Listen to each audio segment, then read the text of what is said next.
the middle of the split earlier, you said they went from 5-1 to 5-5. Well, to go from that, you have to start off 5-1, which is pretty awesome. And then you go 0-4, which is the opposite of awesome. And now you're back to taking down these top teams in 2-0s, which is, again, back to awesome. Yeah, it's been a split of peaks and valleys for Team Dignitas because 5-1 team that then becomes a 5-5 team, you don't think you're going to turn it back around. So a lot of good, but a lot of inconsistency. Definitely not willing to call them cream of the crop as of yet, but another win, if they can do it in impressive fashion, goes a long way into putting them in that conversation. Well, jumping into picks and bans for game number 2, Cloud9 will take LeBlanc and Kalista out of the picture, Dignitas removing Syndra. Remember, C9 did play that Kalista in game number 1, but they don't want to allow it to happen here again. Yeah, and the game was so fast for Team Dignitas, it was hard to point to a single thing that kind of swung it in their favor. But I think the Maokai was a big part of that, being able to first pick it. They have decided to use the Syndra ban on Jensen and the Caitlyn ban on Sneaky's Caitlyn for the early laning phase. And I'm very curious to see if they let Maokai go through. Yeah. Because Impact would just take that up in the top lane, and I think it's very worthy of the first pick. Absolutely. Dignitas, if they don't ban Maokai here, I will be interested to see what they value over banning that, especially knowing how useful it is to themselves. Yep. Yeah. Taking that off the table, not willing to risk it. And this means Axa. Right. So that's how much of a premium Team Dignitas is putting on that. And this is the position that a lot of red side teams have been put in this patch, because you're letting through one of a necessary evil, so to speak. And you need to be able to make sure you're getting something of value on the backside, because they could have just left both of these guys up if they had wanted to, and then pick double tanks for themselves. So what will they go with is the question here. Cho'Gath went unpicked last game, but is also real strong. Big old Cho'Gath. So much damage potential. Watching a 10,000 HP monster stomp around the rift and then munch somebody for 2K. Definitely something that I never figured I would see in League of Legends anytime soon, but yeah, we live in a crazy world, Jat, and that crazy world has big old Cho'Gaths in it. It also has Thresh. Very good Vorpal spikes is really what did it for Cho. We're going to have to see if Cho goes jungle or top lane. We have seen him in both of those roles already. I like him more jungle, but it really depends on how much time Shrimp has put in on it. Well, I mean, so much of the champion revolves around health stacking and multiplying because of what you get from your passive on your ulti, as well as just building health items. Cinderhulk just has so much value on it. Building that in the jungle feels so good. Thresh picked up, that was banned away last game, so Dignitas getting that for themselves, as well as keeping it away from Smoothie, as Cloud9 locks in the Taric. And that is an early Taric pick for a champion that I think is good on this patch, but hasn't been prioritized very heavily. Notice the 0.6% pick rate in the summer split. The one was the Phoenix 1 game where they ran a wall of tanks at C9 and were pretty successful with it. Interesting to see Cloud9 opting with that strategy we've been seeing more and more lately, where you grab the mid laner before the second round of bans. I mean, it makes a lot of sense with how heavily focused the mid lane was last game. They want to make sure that they have something that they're really comfortable with, especially for Jensen. Yeah, and Keen then makes sure he can't get banned out. We'll go Talia into Orianna, probably trying to neutralize that lane. Jensen's Orianna has been his best champion this split. Oh yeah, look at the stats. I mean, he's got better numbers in literally every category than the average. Pretty insane. Meanwhile, Keen's Talia has been okay. You can see the average Talia doesn't necessarily do great in lane. So Keen doing well. Yep, he's got better CSD, he's got a better KDA, but his damage per minute and his kill participation are a bit down compared to other Talia players. Jarvan banned away by Dignitas as we head into phase 2 here, trying to limit some of that multi-initiation potential that Cloud9 may want to draft. They've already got Zac, who is a huge tool for getting into the fights, so they want to make sure they don't get to pair the Jarvan along with that Sivir banned out by Cloud9. Yeah, and Team Dignitas always has the option of throwing Cho'Gath up into top lane, so they can ban top laners and not have to worry about starving their own champion pool if they want to do that. Meanwhile, C9 is a little bit hamstrung in the bans they can throw at them. They may end up banning Janna as well, because that can be a great disengage for Zac or even Taric. And it's something Adrian has played, but a lot of different things C9 can do with this last ban. Well, Dignitas does already have Thresh, so Janna probably not that big of a thing. You're right. I lose track of that sometimes. Yeah, he's a big green monster. It's because he's a big green monster, and you see him with a smite thing next to his name, so you're thinking, oh, they drafted a jungler. No big deal. I do that all the time. Yeah, Twitch I just try to hide it. Twitch chat never does that. They are always free to point out the mistakes, which is the good thing. Yeah, they're probably laughing at us for our silly bronze level mistakes right now, but Tristana banned away by Cloud9 as they want to pinch that 80 carry pool a bit. Dignitas picking up the Graves here does indicate that Cho'Gath is heading towards the top lane.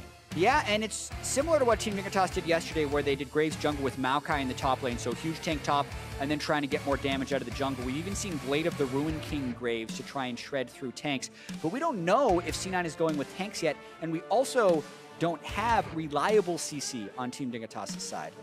Much different type of CC that Cho'Gath brings than a Maokai would bring, so not the same level of setup to line up that Graves damage. No point and click, no massive screen covering AoE with the Maokai ulti.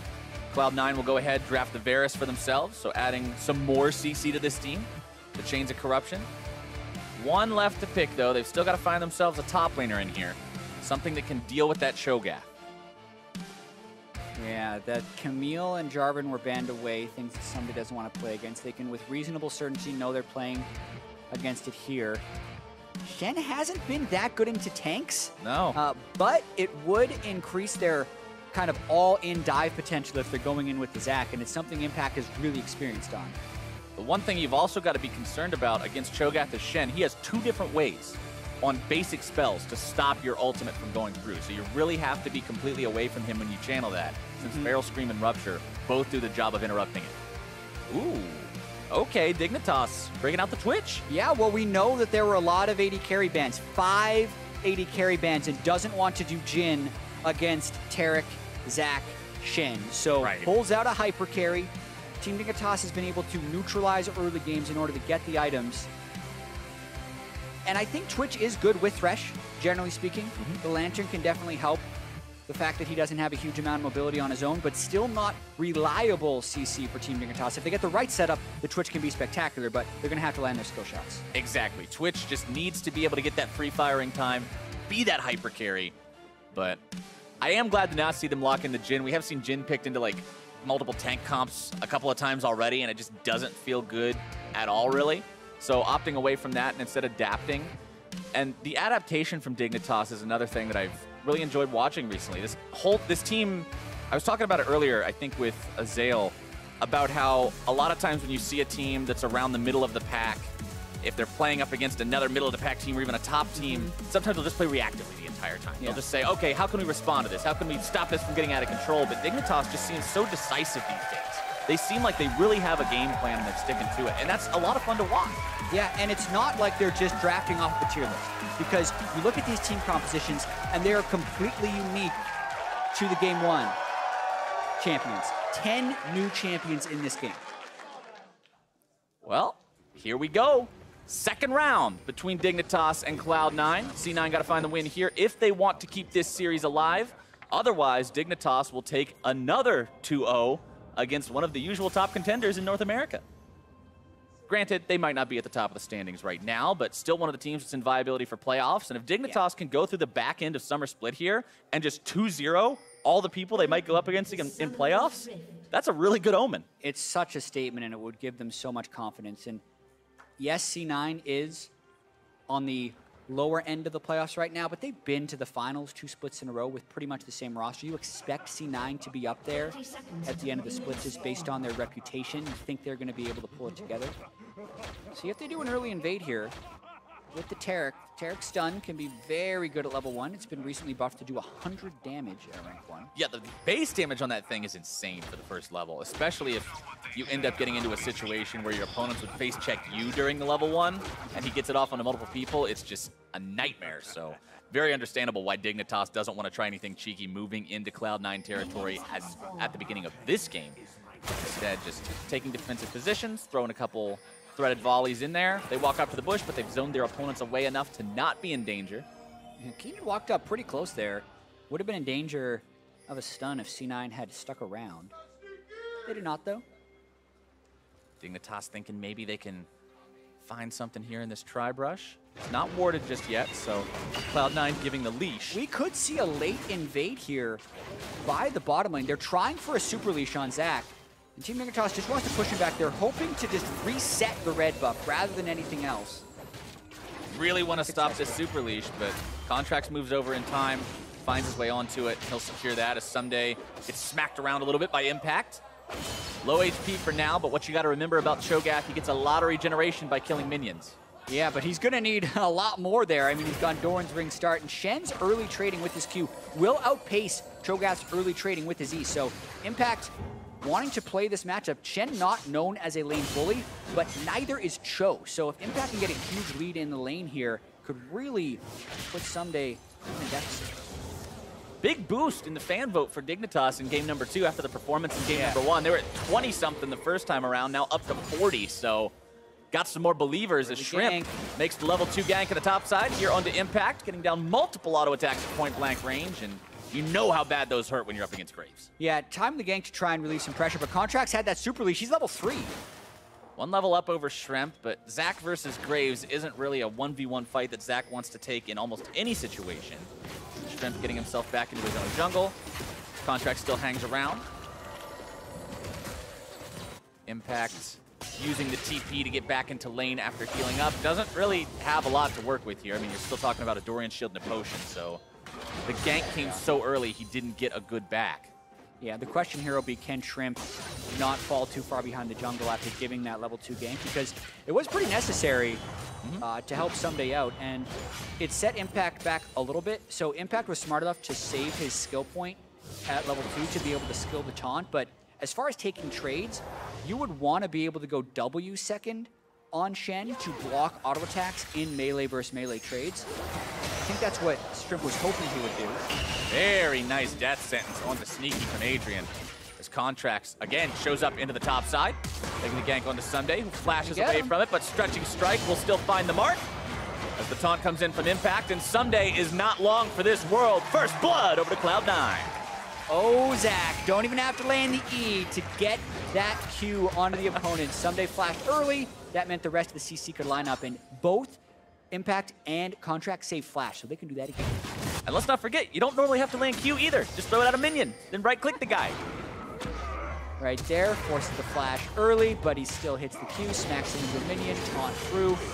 And with no Graves there, it is just Someday falling. He does have teleport though, so the return gank is what would really set him back in that lane. Currently, it's just a kill for Contracts. Adrian with a very nice dodge on that stun, sidestepping both as another death sentence finds its way onto Sneaky, who's forced to blow both summoner spells to escape certain death as the roam comes in from Keen. Yeah, and smooth as exhaust. Adrian just weaving through exactly the areas he needs to, but Contract's looking to take this lane over. Remember, there is Taunt Flash available if they want to go for Someday here. Oh, the camp is strong with this one. He makes another return trip. Someday knocked up into the air, tries to pop the Rupture to get himself away, but help is not coming anytime soon. Contracts picking up yet another successful gank for himself. And Shrimp trying to do everything he can on the other side of the map, but that top lane is just going very awry. One of the reasons I like Cho in the jungle, because there you see the early laning phase can be exploited a little bit. You don't expect it to happen with the Shen, so having Impact and Contract snowball off the top side, not something Team Dignitas was expecting.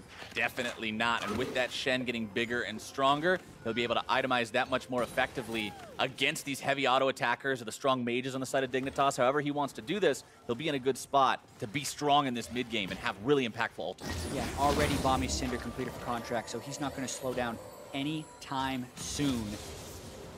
Honestly, the changes to Cinderhulk, one reason why we're seeing a lot of these tank junglers, again, just because the item dropping 200 gold from the price point makes it just so much easier to not have to go out of your way and have a bad back time. You can go back at a natural back timing, still pick it up, keep farming, keep being effective. Exactly, because you look at Shrimp, who's gone for an early longsword, and that's what used to outpace the warrior junglers more so than the tank junglers, is they can always be building damage and increasing their clear on the way to their items, and tank junglers couldn't do the same. Contracts is already level 6! Ooh, the nicely timed play, though, as the Shockwave finds its way onto Keen. Adrian is just mechanically on it in game 2. Yeah, he has been pulling off a lot of plays. Getting that flay back, very key to not allow Contracts to chain with his Zac ultimate. Keen also just absorbing that shockwave from Jensen. Again, from Contract, so much pressure from this guy in this game. Manages to slap Keen backwards onto the minions, forces out the flash from him, and Contracts is phenomenal from the jungle this game. Yeah, he's taking over this game. Can casually go take his Raptors in red, get closer and closer to level 7, but he's out-leveling the game and also has been incredibly active with his ganks. I mean, he's higher leveled. He's had more ganks. Shrimp's just being completely outdone in every respect from the jungle this time around, which is very unfortunate because on a champion like Graves, you want to be able to try to carry. Yeah, one of those questions was how can Shrimp recover from the early level 2 gank? Those things are very costly as a jungler if they don't get you a kill. It's very annoying to the enemy top laner who thinks, oh my god, this guy's camping me, but you lose a lot. Shrimp's jungle was pushed behind, that bought time for Contracts to gank, knowing Shrimp would probably be hard farming for a while, because when you early gank, you leave a lot of your jungle up and need to spend the time later to farm. He's also been able to get the flash out of Keen, so he wants to come back. And he's got so many avenues and paths from which to do that. Remember, just the fact that he is Zach presents so many new opportunities for him like this. Jumping out from the Wraith Pit, potentially, but having to cancel it out, not knowing really where Keen's at, means he can't do that with any reasonable amount of certainty. First Drake's Infernal, too, by the way, so if this keeps going crazy, you might see attention down there as Adrian connects another death sentence onto Sneaky. Adrian and Alltech not struggling at all in the bottom lane this time. Yeah, I mean, Adrian is just weaving hooks. I don't know how that made it through the minion to hit Sneaky, but it did somehow. Looking at that bottom lane, definitely been crushing so far. I mean, look at the stats. 80% KP, 5.75 kills per game, almost 1,000 gold up at 15, and another hook, this time only onto the turret, so not really where he wanted it. Yeah, didn't have the minion wave, but will still get the cooldown refund on his death sentence and allows Alltech free time to farm up. Both supports went coin this game, too. Yeah. I'm glad they're catching on because you just got to mouse over the gold and say, he's got way more. It's like, this thing gives me 500. This gives me 1,400. Not really too difficult to crunch the numbers on that one, but still hard sometimes to adapt from the old ways that players have become so accustomed to for so long, as Adrian and Alltech make their roam up towards mid lane, but they walk right over a ward and their plans are foiled. Wards in the river being very crucial here. Contracts is going to go for that dive, and it would have been counter-ganked if they didn't have the river wards to see Alltech, Adrian, and Shrimp coming up that way. Because Contracts is again hanging out topside, though, this is the sign for Dignitas to go for that Infernal Drake I was talking about. Any sort of chance you get to go for that is one you want to take. Someday, trying to flash away from Contracts there, as the Let's Bounce doesn't really accomplish much of anything, thanks to the flash. Someday is just got to be frustrated with the amount of attention being paid to him right now by this Cloud9 jungler. Yeah, he's getting camped, and he needs to make sure he can keep his farm up. So far, he is at least getting his CS, and you hope for his sake that Impact doesn't take over. But you can see Impact has gone early Spectre's Calum, probably going into a Titanic Hydra. That's actually a really good dueling build if you get to it early on Shen, and Impact should be able to win that 1v1 against Someday for quite some time. I do want to mention that Infernal Drake picked up by Dignitas will also be very effective for this composition, having a hyper-scaling AD carry as well as a damage-heavy jungler. They'll get a lot of extra use out of that multiplier for themselves, so a nice early pickup. Again, going back to what I've mentioned time and time already, Dignitas seeing opportunities and chances to punish their opponents and taking them. Okay, Contracts is camping our top laner. Life is really, really hard for Someday. But this is something we can translate into an advantage for the rest of the team as a whole. Someday can keep farming it out, and he'll still be useful later. Yeah, Keen did not fall to any of the Contracts ganks, even if it burned a lot of his summoner spells, so at least Jensen isn't snowballing as of yet. Jensen has crazy CS this game, 114 at 11 minutes, so there's a danger of that, but for now, Team Dignitas is holding on. In case you guys at home are wondering why Jensen's Orianna does more damage than your Orianna, it's because he has 114 CS right now, and your average solo queue Ori probably has about 70. Yeah, he does more damage because he has more money. Yeah. And he also lands all of his skill shots, so... If you hit your abilities and you've got more money, you're going to have more effect in League of Legends. What a crazy concept, as Jensen with his blue buff and all his money and all his skill shot accuracy continues to farm up, get closer and closer to that Morello Nomicon. And shutting the healing down could be very, very important, too, against this Dignitas team. I mean, Cho'Gath can heal up very effectively. Shrimp, if he goes for lifesteal, can. Same can be said for Altec. So should be getting some value out of that Morellonomicon passive after he completes it this game, too. Cloud9 up over 1,000 gold still, thanks to these early advantages. I do want to point out these roams by Team Dignitas, though. Altec and Adrian have been around the mid lane a lot, and I think that's what's kept Jensen at bay a little bit. Once again, that's a play where they would have gone all in on Keen, but Altec was right there. And even with all the roaming from Adrian and Altec, they're still doing well in the bottom lane. So stand-up performance by them so far. Impact just taking it to Someday 1v1 now. Contracts has given him enough help that he no longer needs it. He can just deal with Someday point blank like this. Adrian's play not finding the mark this time. Contracts purposely aims it to the side. As now Adrian trying to get himself back. Altec exhausted. Stand United coming in. Let's bounce, taking Adrian over the wall. Altec has to flash. Comes the dive. Nikki gonna be protected, but he's below almost 100 HP. Barely able to escape for now. Smoothie and Impact getting themselves back as Shrimp goes over the wall, starting the fight back onto the Zac here as Contracts jumps back in. Contracts now leading the charge, and Shrimp will fall 4-0 Cloud9. Yeah, Shrimp hugely overconfident towards the end of that because they had already lost Adrian, and Shen had already ulted down. Someday wasn't coming, so don't E over the wall into the whole team. By yourself. Lesson one of many of the lessons you have to learn playing League of Legends. But anyway, big play for C9 now because they can take the turret right off of this, and that'll give them huge control of the game. Someday starting to channel the TP. Wants to come down here and try to protect this. It does get channeled in time. He'll show up, he'll clear out the wave, the dive comes in, Contracts on now to Altec, and they bring him down, but the reinforcements have arrived. Dignitas will attempt to hold this, but with a turret gone, there's no way they can. Someday and Adrian now in full retreat. Contracts wants those stretching strikes, he gets one. Play means he can't get the auto attack to land the slam, but 5-0 for Cloud9 plus turret first blood equates to a 4,000 gold lead. This is looking a lot like last game, but with the side switch. Yeah, C9 completely turning it around this game. They were winning every lane last game too, but this time they're doing all the right things with it. Contracts almost predicting that Adrian would try and play him, so he eased way over to the side of him, knowing he just has to get close. Then Altec and Adrian try and take the fight, but they just don't have the numbers right here. Tarek, Shen, enough to dive in. And Shrimp, he's all alone, man. It's just Altec and him. Maybe he thought he'd be able to get sneaky blind, but Contract's waiting on a control ward. Change the CC. Keen's there, but so is Jensen. Goes from bad to worse. Another stun lands from Smoothie, and this game is starting to get out of hand. Dignitas needs to staunch this bleeding if they want to have any chance, because Cloud9 is just a whole different team from what we saw in game number one. Now, having taken down that first outer turret, they move their bottom lane towards the top side. Sneaky and Smoothie will start pushing this one out. And Someday's got a hell of a CS advantage over Impact right now. He's 30 CS up. But when you look at the KDs on the two of them, 2-0 and 3 versus 0-2-0, and look at the gold difference, it's still Impact who's 500 gold ahead. Yeah, Impact has had the more influential plays this game, for sure.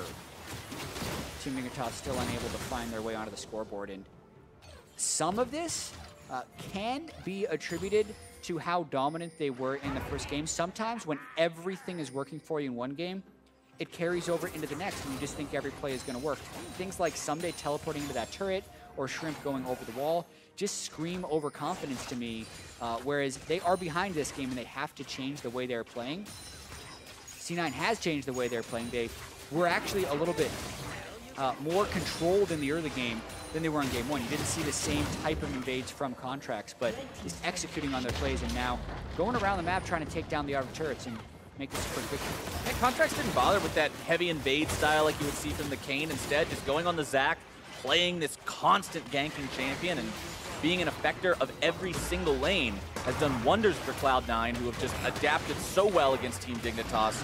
Being on blue side and allowing themselves to have that first power pick has really put them in a spot to take over this early game, and now Rift Herald will give them even more tools to push those advantages. Yeah, Shrimp trying to get the second Drake here. They should be able to get it, even give, well, they would be able to give a consume over Someday if he hadn't used it on a minion, but the gold deficit getting a little bit out of control of these Drakes not going to matter as much. No, Drakes aren't going to help if you're 4,500 gold behind. They'll alleviate it a little bit, but You're going to need a lot more than that to stay relevant here as Dignitas. They need time to scale. They need time for Twitch to become massive, for Cho'Gath to get those stacks, but Cloud9 will not give them that time now as they demolish this last Tier 1 turret, completing that outer ring and giving them even more map control. Yeah, and C9 has so much playmaking in this team composition. Zach can jump in with Orianna.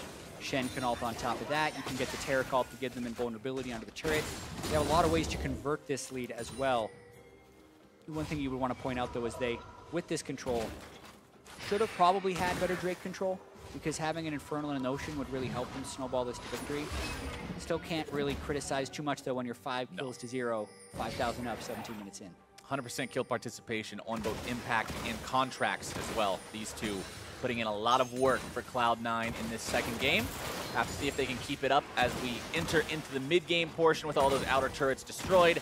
That means that Cloud9 will now look to find more rotations, get more vision and information down in the enemy jungle, and try to just choke Dig out of the game. But Altec and Adrian will do everything they can to stay in this one. We were talking about how successful these guys have been since being paired up as a duo. Yeah. And if they can get to the late game, if you can hit a 5 or 6 item Twitch, you always have the one Twitch, one team fight win condition. Yeah, absolutely. They are 7-1. Since teaming up on Team Dignitas as a game score, 3-0 in matches, 1-0 up in this series. But as we mentioned, things are looking pretty grim, and he still hasn't completed his Blade of the Ruined King. Speaking of Blade of the Ruined King, that's actually the second item for Shrimp this game, which we've seen a couple of Graves build adaptations from him today and yesterday, and usually it was Warrior Black Cleaver was the old school Graves build, but now we've seen Blade of the Ruined King. Some people have gone Death Dances and like solo queue. There's been a lot of Duskblade in solo queue ever since the changes to it, but when you're up against such a tanky lineup like this, Duskblade doesn't feel competing. Yeah, I don't think Duskblade is a choice against Zach Shen. Blade of the Ruined King does make more sense as long as it's followed with the Black Cleaver to then get your armor shred in.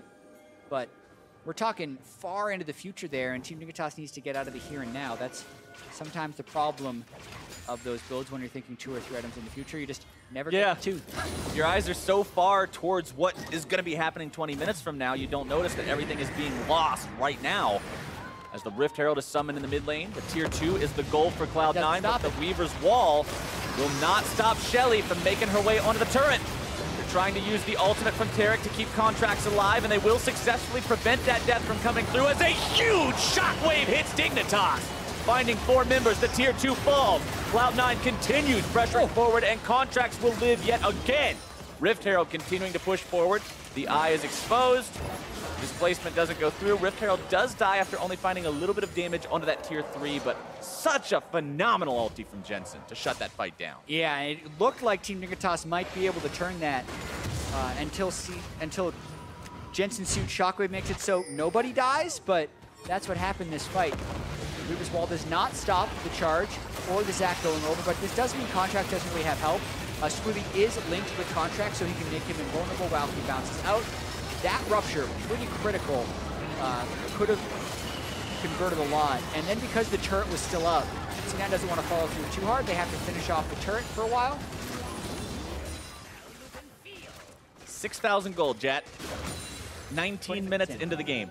Last game, it was 10,000 gold, 21 minutes in, for Team Dignitas over C9. So it has been a total tale of 2 games here.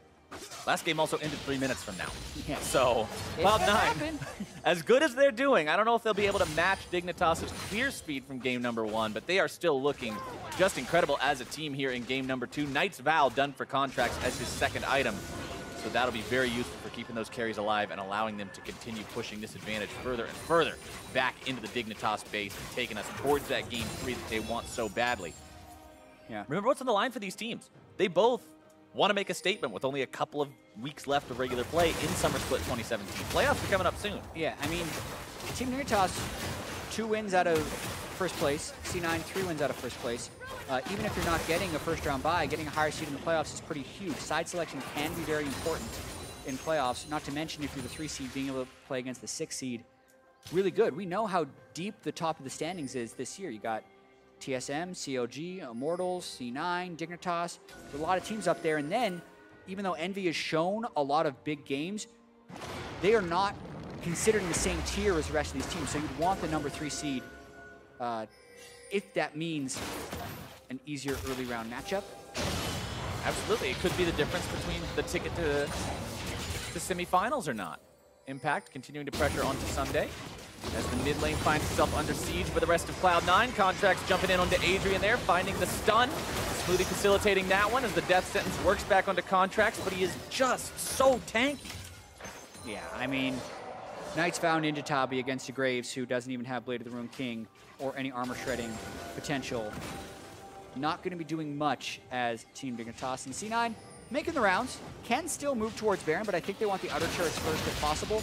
Also knowing the Infernal Drake is up in a little bit and they haven't controlled the Drake that well so far, means they are fine to take their time. And this is another case of evidence of the same thing you were talking about last game, Chad, where you said this patch and the tendency towards these heavy tanks, if a team gets really far ahead, they just become unkillable before you can stack all their penetration items and different damage types. And everything becomes so difficult in terms of stopping their momentum, and now Cloud9 will equalize the Infernal Drake.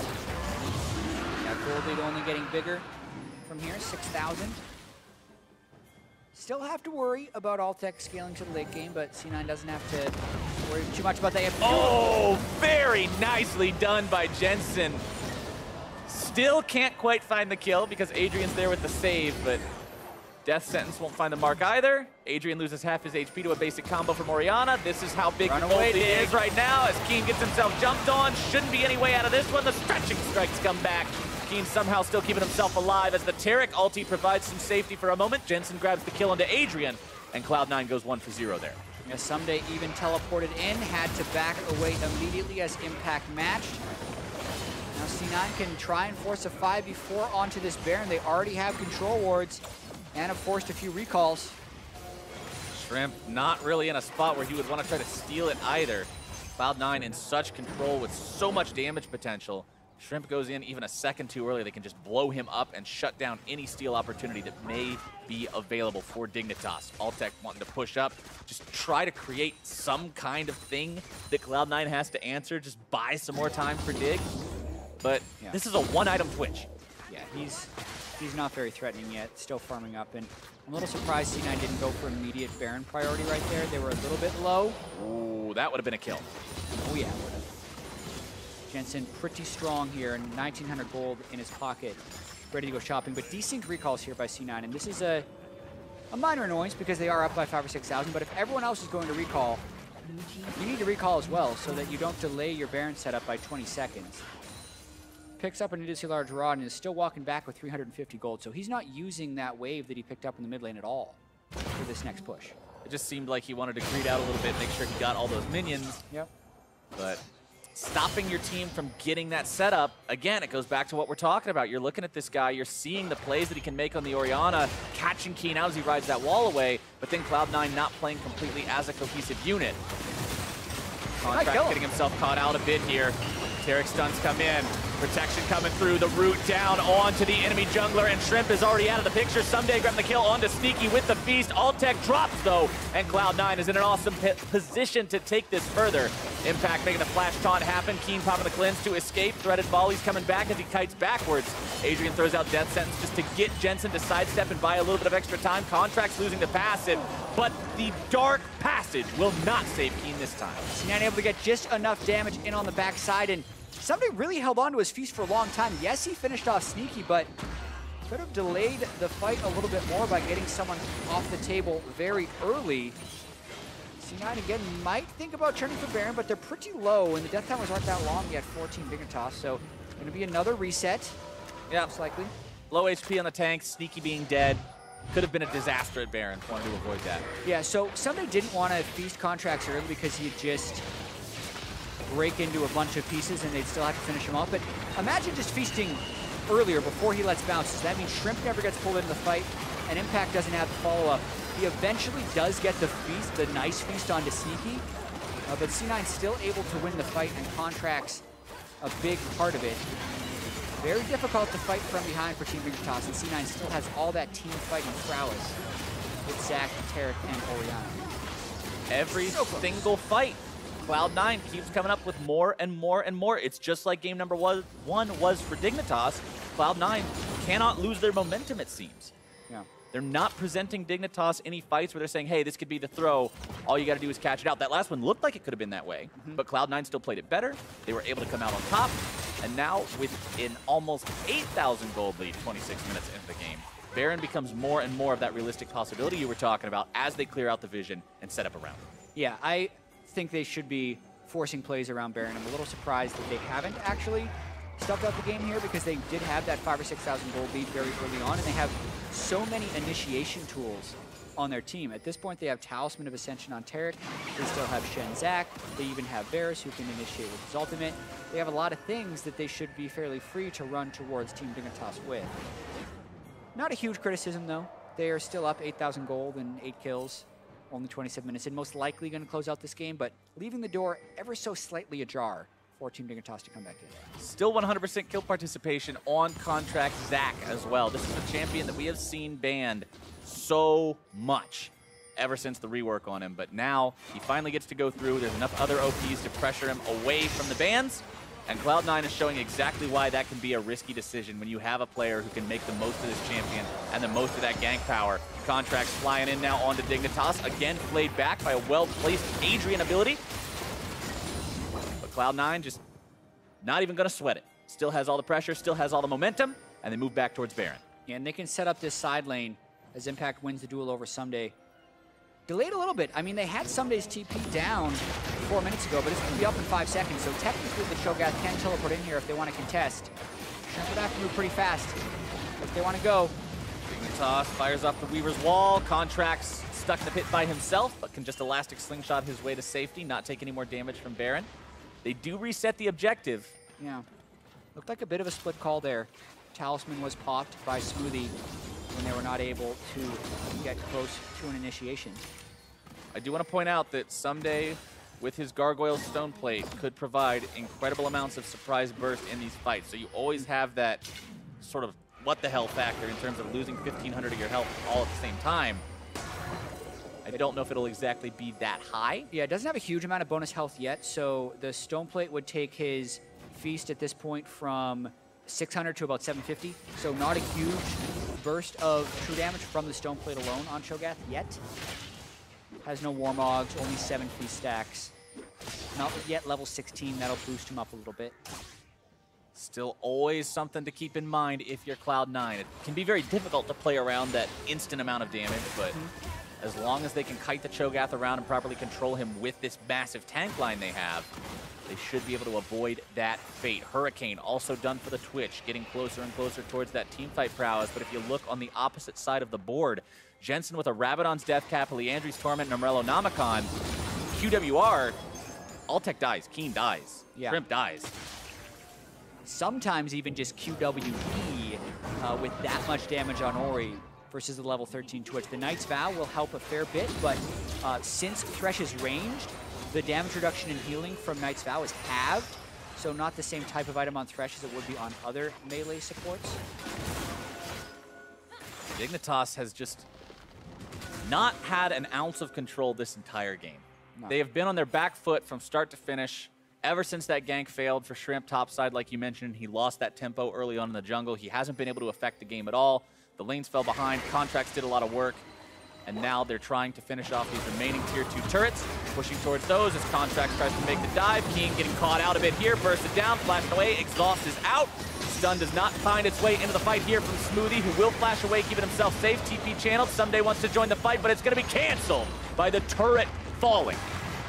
Yeah, wanted to find a better teleport location. Keen now caught because he was flanking for the Cho'Gath TP.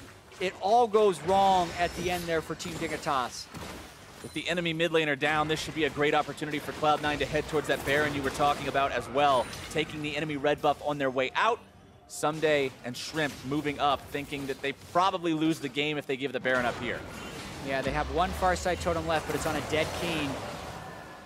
Nice delay. They have 27 more seconds. Keen could make it back in with the Weaver's Wall. Plus, they're getting mid lane priority, so Team Dignitas might stall this out yet, or just opt to trade it for Cloud Drake. That may be where they're going. That feels really bad, though. Cloud9 moving towards Baron. It's not a very realistic contest here. They have been dodging the initiations, one with the Lantern, the other with the Flash. They are running out of tools, but look, they stalled it. C9 not willing to go for these hard forces. Talk about Team Dignitas around Baron versus C9 around Baron. Team Dignitas has been doing work. I feel like Team Dignitas has just been doing so much this split to dispel those old Dignitas Baron memes, where everybody just says, oh, well, Team Dignitas is ahead, it's time to go throw at Baron. But now at this split, they are just doing so much with Baron, controlling it and knowing when to go for it. And Cloud9's Baron attempts just don't look as coherent. Yeah, like here, King gets hit by the Zac Q, but flashes back, and then Lantern's back. So at this point, you're almost wanting to call it off. Should have teleported on the cannon minion if you're Someday and you want to get in there, but instead teleports on the turret. There, Keen's now caught below. Contracts jump straight on him. There's no Cho'Gath to help peel. Blast Cone is taken away. Nice pick, but it doesn't turn into anything else other than just the kill on the turret. We now have Someday hitting level 16. Going to empower his feast a fair bit because he has more bonus health just from hitting level 16 and getting rank 3 on his ultimate. And still, C9 have yet to secure Baron. Yeah, they do secure the Cloud Drake, so the Drake count is tied up between the two teams now, so when Elder comes online 6 minutes from now, it'll be an equally powerful buff for both sides. But Cloud9 with a 9,000 gold lead, 32 minutes into the game, still very comfortable where they are, still very confident in their ability to win a team fight, but you just always have that little bit of doubt in the back of your mind about the fact that they haven't been able to make any more major steps towards winning the game in the last few minutes. Yeah, I mean, they've only suffered one death. If they end up getting Baron and closing it out, you look at the scoreboard, see this is a totally controlled game. But for a team that has a bunch of standout players but hasn't necessarily been able to put a standout record in the standings, this is the type of thing they need to be able to do better. It's definitely the difference between a mid-tier team and a top-tier team is being able to make those macro calls, those team-wide movements, and say, look, we may only have a small window to accomplish this, but we should be able to get this objective. Alltech now jumped on. Contract starting off the fight, taking out that enemy Twitch is going to be huge, and Cloud9 finds their pick. And that might be the one to do it, trying to get mid-lane priority, but not in range for Adrian's Lantern. Lock down another pick for Contracts. And where does C9 go from here? Do they wait to peel back and set up Baron, or do they try and dive knowing Twitch is dead and they have a bunch of tanks? Trying to set up the move onto the mid lane tier 3. Contract stoning away the rest of Dignitas, taken down low. Taric ultimate comes in. Cosmic Radiance will protect these guys as they lay the pain onto the inhibitor. Backing themselves up, but still auto-attacking on their way out. Hook only finds its way onto the minion. Adrian now brought down by the dominating impact as the Shockwave finds its way onto Shrimp and burns him out as well. Cloud9 pushing into the base, Baron or not. Weaver's Wall will hold the line here for a moment, but the taunt comes through onto Keen. The cleanse used instantly. Jensen moving through to the side there as the Weaver's Wall does not fully go to the edge of the map. And Cloud9 continues pressing towards the Nexus itself, only now backing away. Yeah, no Nexus turrets. They get the inhibitor and a bunch of kills, extending their lead to 12,000 gold. Alltech pushing up pretty far, and what's a 3v5? Cloud9 going right back in. Contracts with no fear. Alltech dead again. Someday in the middle of everyone, trying to get one on his way out. The stone plate is not enough, and a double kill for Jensen should seal the fate of this game. Yeah, stacking up the kills. Finally, they'll be able to go for the Baron as Team Dignitas over-chased down the stretch there, knowing it was a 5v3, and C9 turns it around quite well. Now you can get Baron. Now they get it. Now that there is absolutely no doubt that it won't be stolen. All you gotta do is be 15-1, and then you can go for the Baron. He's going Shrimp, they want to go over the wall, try to take it, but Contracts has to secure, and the Shockwave to grab the kill onto Shrimp as well. Adrian running away, Cloud9 not even going to bother with this guy. They get back, they shop. It's time for the game-ending push. Yeah, 14,000 gold now, plus the Baron. Watching this one more time, just knowing they had the Twitch dead, they can be pretty free with the way they dive. Terracall comes down to draw off the damage, and Team Dignitas just being so cheeky with their defense right here. Why is Adrian up there hooking? Just give the inhibitor away. Hopefully get enough poke down to dissuade C9 from pushing through, but Jensen lands the Shockwave. King moves over to the side. They do a lot to delay, but they lose their lives in the process, and now it's 14,000 gold lead for C9. 14,000 gold, 15 kills, 4 turrets, and the Drakes are even. That doesn't really count, but Cloud9's got everything in their favor. All they've got to do is make the push to win the game. Dignitas needs more than a miracle here to somehow hold out against this Baroned up Cloud9 team with an almost full build Orianna, a closing in on full build Varus. The Shen's almost full build too. Yeah, I mean, Contracts would have to whiff everything with his engage, and then Someday would have to land a great Rupture and Altec a great ultimate for Team Dignitas to win a fight. Contracts, I don't even think can be part of the fight for them to lose. He's just so strong. Someday trying to flank Altec as well, coming in from behind. Cosmic Radiance being channeled though, as Altec found his way onto Stinky, but a shutdown onto Jensen. Altec now collapsed on though, and with the trade of carry for carry, Dignitas is still in a terrible spot as Cloud9 moves forward. Sneaky Contracts in the front line, Sneaky grabbing the double kill, but he goes down. Cloud9 has lost their damage dealers, and Dignitas may yet be able to win this fight. Contracts comes back in, knocked up into the air. Impact taken low. Contracts' blobs trying to reform. Impact wants to protect them, but Keen grabs the kill. And just as we say, there's no way for Dig to win a fight, Dig wins a fight! Altec got behind the Weaver's Wall. That flank around any of control wards that would see him, put him in such a good position, and they kill Jensen before he can shockwave. Look at Altec's path here, just being a sneaky little rat back here. Someday then gets Contracts initiation, but he's got a stone plate, so he's fine. Jensen's caught in a silence. They just feast him down. And then before Altec dies, he takes Sneaky to 20% health. So at this point, Keen just has to weave through a few threaded volleys. A Rupture hits him. They get him down. And then it's just a Titanic Shen and a bunch of tanks trying to deal with the rest of the fight. So Keen able to maneuver around and flash away to make it a 3-for-2 fight for Team Dignitas. And that removes Baron on 3. That means no extra inhibitors are opened up during the Baron power play. And it keeps Team Dignitas in the game. That is the other side of the coin. When you draft these huge tank line compositions that can snowball the game if they get ahead early, if you do lose the 1 or 2 damage sources on the team, everybody else just kind of derps around and says, well, we can't die, but what do we do?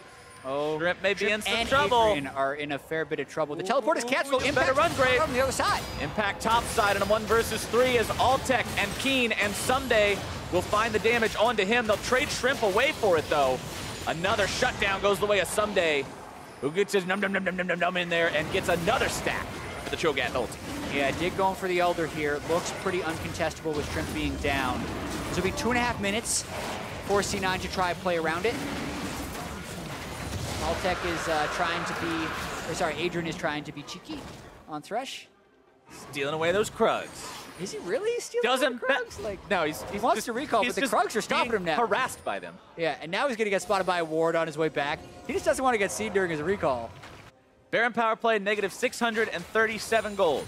We harassed Cloud9 for not taking Baron for so long, but they knew that that's all they'd get out of it. Yeah. So that's why they didn't want to take it. Baron was a trap. This could be big, though.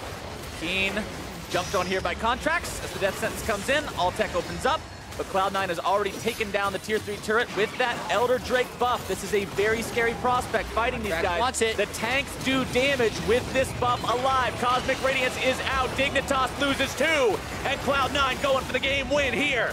Someday and Keen have to hold this. Altec coming around from the side, but it's a very tall order to somehow withstand this assault. Someday tanks as long as he can with the stone plate. Altec opening up in the back, taunted up, brought down. Cloud9 goes for their win. They take down the Nexus turrets. They stop Dignitas into the ground in the same way they were stopped in game number 1. Another shockwave to close this game out, and we are headed into game 3. Yeah, just a perfect Zac engage by Contracts down the stretch. And he started off C9 with the big lead, and he's the one that ended up closing it out. He found the initiations down the stretch. 2-1-17 on that first pick, Zac. Contracts showing up to force a game 3. I would be incredibly surprised if Dignitas allowed this champion through in game number 3 after seeing what Contracts could accomplish on it. There was just a night and day difference between game 1 and 2. The Kayn strategy didn't work, but the Zac strategy was done to perfection. Yeah, and that'll be the